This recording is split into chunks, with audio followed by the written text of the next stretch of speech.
Nous voilà prêts pour cette nouvelle bougie de 13h30 avec 1 à 2 minutes de retard.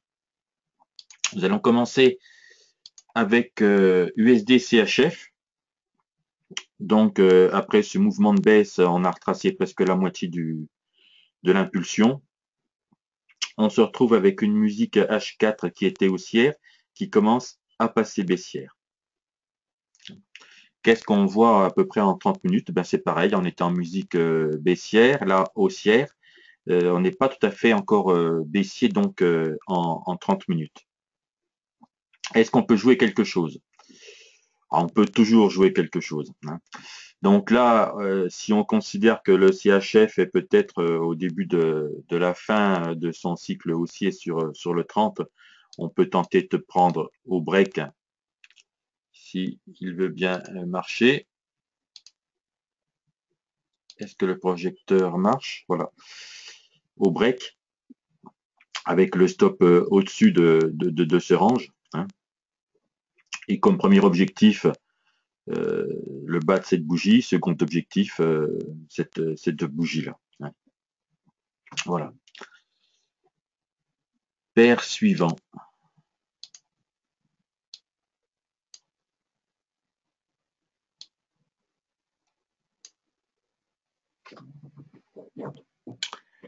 Alors, un petit problème technique,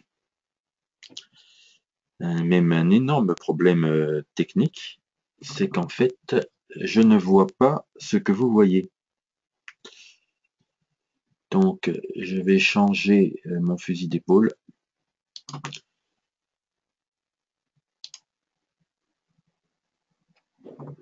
Voilà.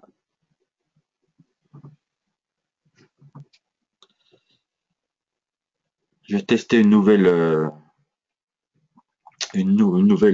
fonctionnalité sur le logiciel et je vois qu'en fait, la logicialité, ben, ça a des petits bugs parce que j'ai plus moi accès à tous les outils. Donc en fait, vous voyez le côté surlignage alors que moi je ne le voyais pas. Je voyais absolument que le laser. Bon, on continue avec, on va pas se laisser attraper par le temps, le côté livre anglaise contre dollar américain. Donc après la grande chute qu'on a eue ces derniers jours, on a une tentative un peu de remontée. Là, on stagne, hein, on stagne de bas, hein. Et là, en 30 minutes, on le voit bien, hein, on n'a pas beaucoup décollé sur les prix depuis hier après-midi. Et là, on tente une remontée. Alors nous, ben, qu'est-ce qu'on fait là? Ben, on fait rien, hein. On fait rien parce que nous, on attend toujours de la baisse, hein. On n'est pas encore sur du haussier. Donc nous, on attend de la baisse. Là, on a dépassé notre boîte. Donc on aurait ceux qui m'écoutent un peu seraient partis à la baisse sur ces niveaux-là. Ils auraient été, eh ben, de leurs frais, ils auraient été stoppés. Mais là, donc, c'est encore trop tôt pour retenter à nouveau un short. Sans cette fin de semaine est assez délicate sur le forex, hein. Je l'ai souligné ce matin sur les graphes en H4. L'équilibre des devises est mauvais. On a une devise qui est très très basse, c'est la livre anglaise, et en fait toutes les autres se rattrapent un peu. Et on n'a pas de bon setup, c'est pas clair. Et quand c'est pas clair, eh ben la seule vraie réalité du trader, c'est de sortir du marché. On ne cherche pas à trader coûte que coûte. On va effacer les dessins, ça sera quand même plus lisible. Là, USD Yen. Alors USD Yen, on est sur une musique à la baisse en H4 et sur le 30. Ben, sur le 30, on a un touché là sur cette ligne de résistance, hein. Mais l'embêtant, c'est que là, la musique sur le 30, elle est haussière, hein. Plus haut, les plus bas sont plus hauts. Donc musique haussière, pareil, on n'a rien de transcendant sur USD Yen, donc ben, on ne fait rien. Euro-dollar. Alors l'euro-dollar, on a réintégré ce range un peu horizontal, hein, en H4, même si on est sur une musique baissière, hein, on n'a pas tellement de hauteur de canal. Hein. On est sur un range en H4. Bien sûr, ce range se voit en 30. Il y a rien à faire, rien de transcendant. Qui dit rien de transcendant, ben on passe à un graphe suivant, même à deux graphes suivants. On l'avait bien vu hein, ce matin, c'était pas terrible. La fin de semaine va être difficile. Eh ben, c'est difficile. AED USD. Là, on monte légèrement, hein, mais on reste malgré tout dans une longue langue horizontale. Ah, il ne veut pas me donner, c'est normal, parce que je n'avais pas pris le graphe.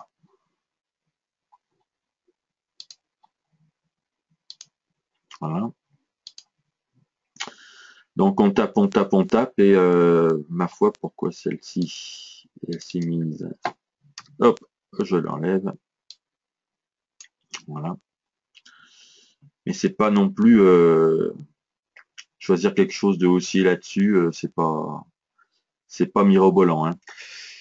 On peut tenter, mais c'est pas, ça fait assez cher en fait. Hein. Hein. On tente le break sur ces niveaux, le stop, le stop, on le met. Alors, hein, on peut le mettre là. Et pour viser quoi? Ben pour viser cette zone-là. Mais là, on est à 1 pour 1 avec quelque chose qui est très mou. Hein. Donc à 1 pour 1 avec quelque chose qui est très mou, qu'est-ce qu'on fait? Eh ben, on cherche autre chose. Alors, autre chose, il nous donne quoi en autre chose? USD4 peut-être? Ah, là, ça a un petit peu bougé, donc une reprise du dollar canadien sur le début de matinée. Donc là, on part, hein. On part même tellement bien qu'on est parti sans nous.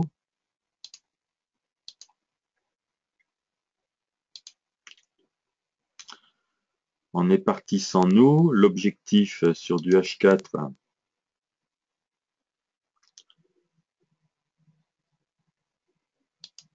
le voilà. Sauf qu'il y en a un autre avant. Voilà. Donc 1,35, 18.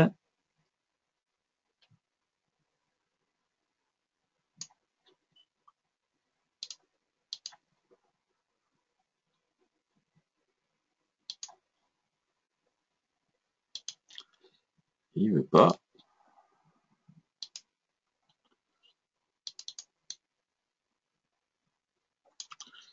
Voilà l'objectif. Alors là, le problème, c'est de trouver un stop. Hein. En 30 minutes, on l'a pas, le stop. Hein. Le stop, il est beaucoup trop haut. On passe en 15. Ben, en 15, on l'a. Hein. Donc, le stop, ça va être un stop très très court. Alors, là, le stop, eh ben, ça va être la hauteur de cette bougie. Hein. Donc, tant qu'on n'a pas breaké, on ne connaît pas la hauteur de cette bougie. Donc, on prendra, mettons, la hauteur de cette bougie-là et on rentrera sur le break. Donc, ça fait quelque chose à 40 pips. Hein, 40 pips pour en prendre 90. Donc, on est à 1 pour 2 avec une impulsion. Voilà. On aura au moins un trade à peu près correct pour la journée. Je repasse en 30. Donc euro CHF, euro GBP, on va pas regarder parce que c'est pas plus que ça. Euro Japai. Alors, je vais le ressortir plus gros. Pareil, euro Japai, donc depuis fin janvier, début février, donc l'euro baisse. Hein. Hop. Là, on a un petit rebond hein, qui est pas énorme, mais on est sur une musique qui peut sembler le départ d'une haussière. Et là, en 30, eh ben, on l'a. Hein. Tac, tac. Les plus hauts sont de plus en plus hauts, les plus bas sont de plus en plus hauts. Là, on a franchi en fait la, la zone de break. Hein. Donc, comme, comme cible, on peut viser les 125. Hein. Donc, on vise les 125.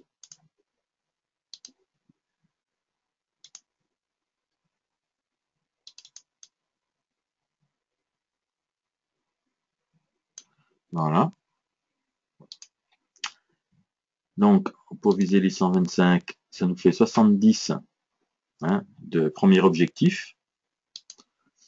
Maintenant, pareil, hein, le stop en 30, on ne l'a pas. Donc, on passe en 15. Et en 15, c'est pas non plus mirobolant. Hein.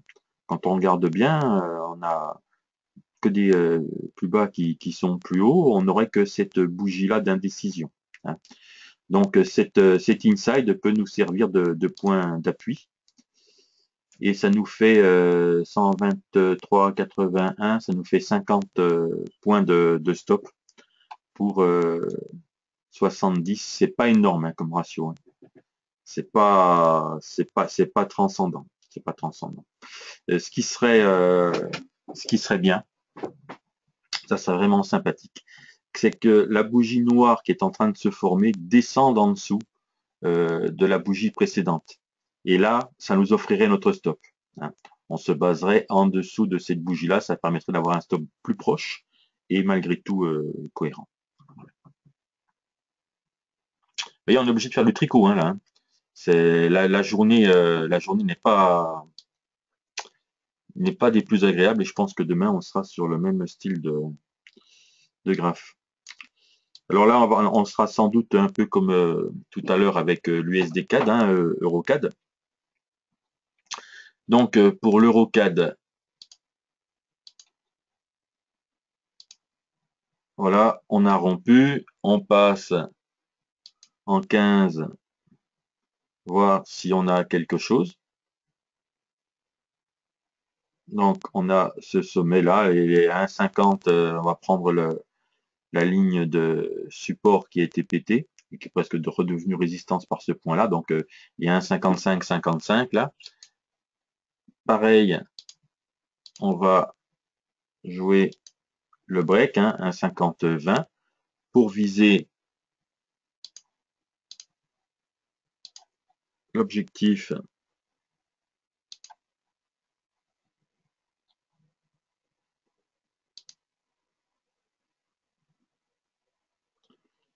C'est les 1,49,40. Voilà, 49,40, donc ça fait 80 points pour 30. Voilà, là ça fait un bon ratio. Là on a un bon ratio. Et donc EuroCAD, USD-CAD. Voilà. Euro AUD, qu'est-ce qu'il nous dit celui-là? Alors, Euro AUD, ben, on rentre sur un range, je vais grossir un peu parce que les bougies sont quand même un peu petites. Voilà. Hein, on rentre sur un range que des bougies d'indécision, elles sont des petits corps, là c'est pas terrible, mais on ne réussit pas à s'extraire hein, de cette zone-là, donc on peut tenter du short. Hein, tenter du short en 30, ben, c'est mettre où? Et ben, là on l'a très simplement. Hein. C'est le stop là, le break là, hein, pour viser en fin de course hein, pour le trad, hein, c'est de viser quand même quelque chose qui est sympathique, c'est de viser le point du H4 là, 1,51,50. 1,51,50, ça nous en fait pour les 300, 150, 150 et ouais, ça nous fait 150, 150 pour 86. Voilà, ça nous fait presque du 1 pour 2. Voilà pour Euro AUD. Alors, de la livre contre du franc suisse. Il faudrait peut-être que j'efface les petits dessins, ça serait peut-être plus propre. Voilà. Donc, une agonie. On se reprend un peu contre le suisse. On n'est pas en haussier hein, sur le H4. Et sur le 30, on y est. On y est. Incohérence des deux. Au revoir.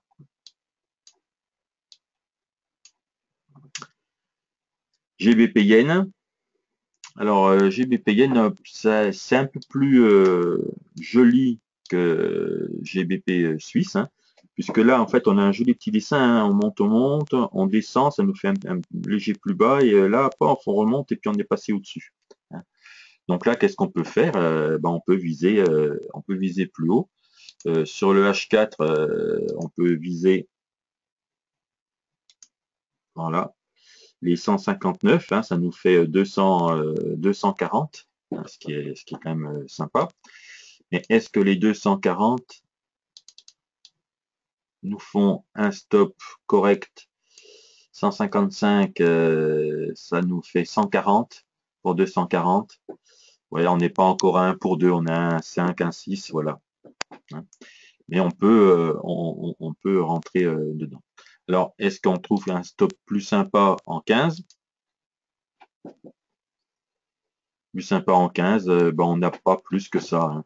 On pourrait prendre cette bougie-là, hein, qui est un outside, hein, mais bon, c'est pas, ça saute pas aux yeux. Hein. Ça saute pas aux yeux. Il n'y a pas assez de décalage. Voilà. Donc on restera sur notre stop présent. Le Suisse contre le Yen. Si je me mets en 30, ça ira mieux.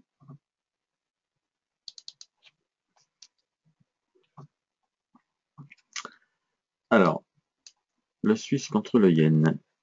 J'ai l'impression qu'il me fait un coup de je suis pas à jour. 25, c'est bon. 25-12 heures, c'est bon. Donc là, ben, on est parti peut-être, vous voyez, c'est un plus bas qui est légèrement plus haut. Là, le plus haut, légèrement plus haut. Ça peut se tenter. Hein. Ça peut se tenter, mais c'est un peu, on va dire, c'est dans l'ordre du poussif tout ça. Pourquoi? On va grossir le H4.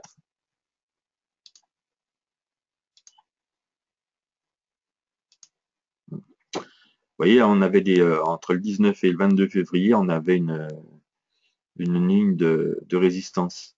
On n'a pas réussi à la franchir, et cette bougie-là pose problème parce qu'on a tenté d'arriver sur ces niveaux, on n'a pas réussi, et on a été repoussé. Hein. Donc, c'est-à-dire que pendant 4 heures, on a eu l'occasion de passer, et finalement, on n'est pas passé et on a été repoussé. Les 4 heures qui suivent ont été repoussées plus bas que la précédente. Donc c'est pas joyeux. Hein. On sent pas les forces vives de la nation pour passer ce niveau. Hein. Donc quand on sent un problème, que fait-on? Eh bien, client suivant. Ah, le client suivant, c'est bête, hein, c'est qu'il y a du volume, enfin du volume, il y a de l'action en 30, mais en H4, c'est langoureux. Hein. En H4, c'est un peu langoureux. Là, les plus hauts, on était sur de l'horizontal. Voilà. C'est pas cohérent, pas cohérent. Au revoir.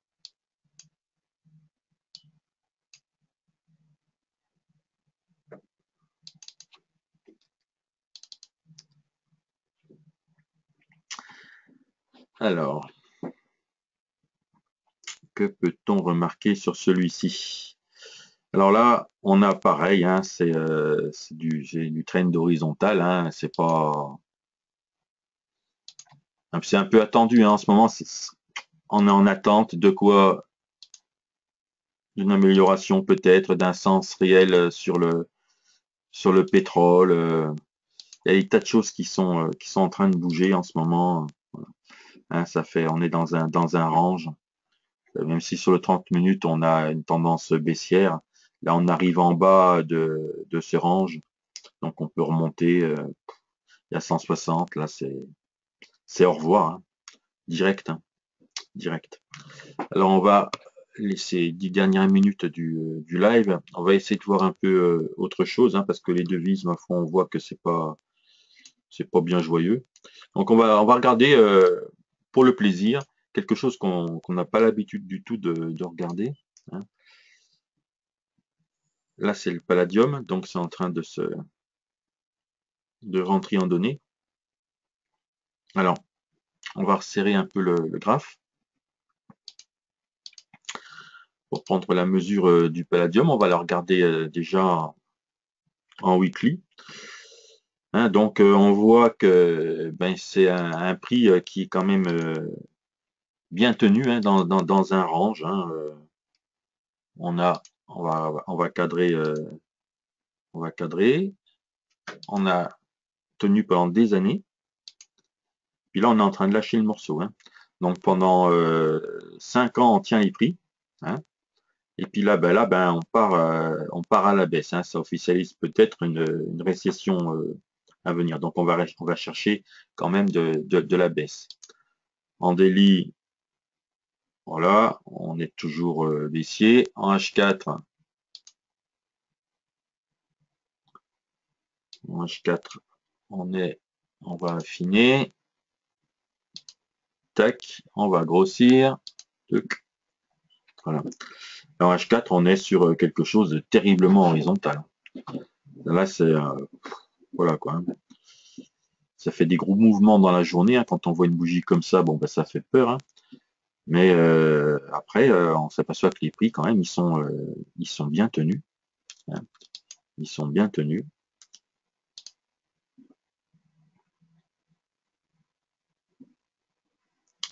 Alors pour casser, ça sera peut-être un peu délicat.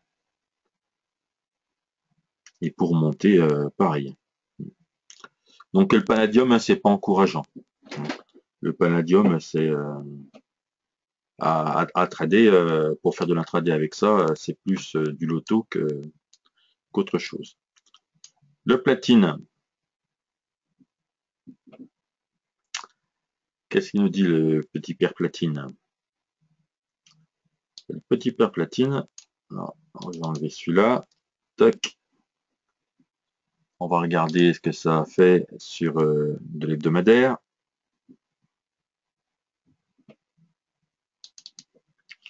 Là, c'est les niveaux de l'or. Alors, en hebdomadaire, vous voyez, là, c'est resserré. Hein, 2004, on a eu une très grosse poussée, une très grosse chute. Hein, ça, c'est la grande crise. Et là, on est sur des niveaux de grande crise. Hein. Donc, on arrive quand même sur des plus bas. Hein. Ça sera difficile de casser des plus bas d'une grande crise comme ça. Hein. Donc, là, on est dans du baissier. C'est pas la peine de chercher pour le moment un setup haussier. Hein. C'est un peu trop tôt. Donc en fait, platine et palladium, on ne le regardait pas, bah, je crois qu'on avait raison, hein, parce qu'il n'y a rien, il y a rien à en tirer de ces bêtes-là.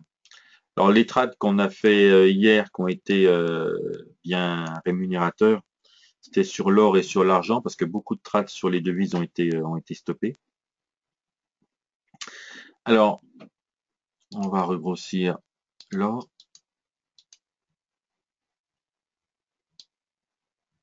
Voilà. Donc, vous voyez, on est hier, on est arrivé, on a tapé ces niveaux 2220 et là, on est reparti. On est reparti sur peut-être du haussier en 30. Alors, haussier en 30, ça nous fait dire quoi? Bah, ça nous fait dire qu'on peut éventuellement rentrer même sur des niveaux comme on a là, avec un stop ici. Hein. Les prix ont été tenus, c'est un niveau qui tient bien, hein, cette chose-là. Inversement, si on est stoppé, on peut très bien rentrer en position inverse pour viser ce niveau-là. Hein. L'objectif ici, hein, c'est là, hein, c'est les 1250. Hein. Donc là, ça nous fait du 4,5 de perte pour du 14,15 de gain. On est pour un ratio de 1 à 3. Alors, l'argent, vous le voyez sur ce qu'on fait le matin, c'est quelque chose qui est très très difficile à trader. Hein. C'est un produit qui est plein de flèches, c'est-à-dire euh, c'est pas des bougies régulières, hein. C'est des grandes bougies, des petites bougies, des grandes bougies, des petites bougies, ce qui fait que c'est un produit où on est quand même stoppé relativement souvent. Même si depuis le 12 février, hein, vous pouvez regarder, hein, les variations sont relativement faibles, mais ces variations, je vais grossir, ces variations se font, on va dire, autour d'un axe horizontal. Hein. voyez que quand on regarde bien, on a des égales distances, hein. Je vais pas mesurer au pips près, ça n'a pas d'importance. Mais on navigue, on a une inversion de polarité, et là on est pile dessus. Ce qui fait qu'on peut aussi bien aller à la hausse qu'aller à la baisse. Et là on est on est sur de la loterie nationale. Donc c'est quand même c'est délicat, hein. L'argent est beaucoup plus délicat que c'est plus encore plus difficile que l'or. Alors quelque chose qu'on ne fait pas sur les lives, mais bon, pour changer, on va un peu faire. Ça fait longtemps qu'on n'a pas regardé ce sous-jacent, c'est le Suisse. On va pas le regarder en 30 et en H4, on va la regarder en H1 et en 15. Donc, si je le fais sur le même, ça ne le fera pas. Voilà. Alors, ça a été un des indices qui a fortement marché il y a quelques années. Hein, il y avait eu un rattrapage des industries suisses. Et puis, le problème avec le franc suisse, ça a bouleversé quand même les sociétés helvétiques, hein. Donc là, cet indice suisse, ils ont subi quand même les foudres du bouleversement des monnaies. Alors quand on a une bougie, hein, cette première bougie là du matin, et que les cours sont contenus dedans, hein, ça c'est pas des sorties, hein, eh ben ça veut dire que la journée elle est pas brillante, hein, hein. Ça c'est quelque chose quand on rentre comme ça, on se dit bon ben on y reste, hein, enfin on n'y reste pas justement, hein. On va voir ailleurs si on y est. Après, bon, ben, il y a les personnes qui aiment travailler les ranges, hein. Donc, on peut toujours travailler les ranges, hein. Sauf que là, on est en fait sur pas une longue agonie, mais on a l'impression que le mouvement est de moins en moins ample, hein, que que le range se resserre. Alors, qu'est-ce qu'il faut faire? Et il faut essayer de déterminer euh, ce nouvel écart, hein, entre les extrêmes de l'oscillation, et voir si on n'a pas quelque chose à faire quand on arrivera dans les zones extrêmes. Voilà. Mais sinon, à travailler, ça c'est pour les gens qui aiment faire du scalp et encore, mais pour nous qui aimons la tendance et glisser dans la tendance lourde, là on peut pas glisser, on est scotché avec le Toblerone. C'est la fin de notre live du jeudi, c'est 30 minutes partagées avec vous chaque jour. Je vous souhaite une bonne journée et j'arrête l'enregistrement et à demain.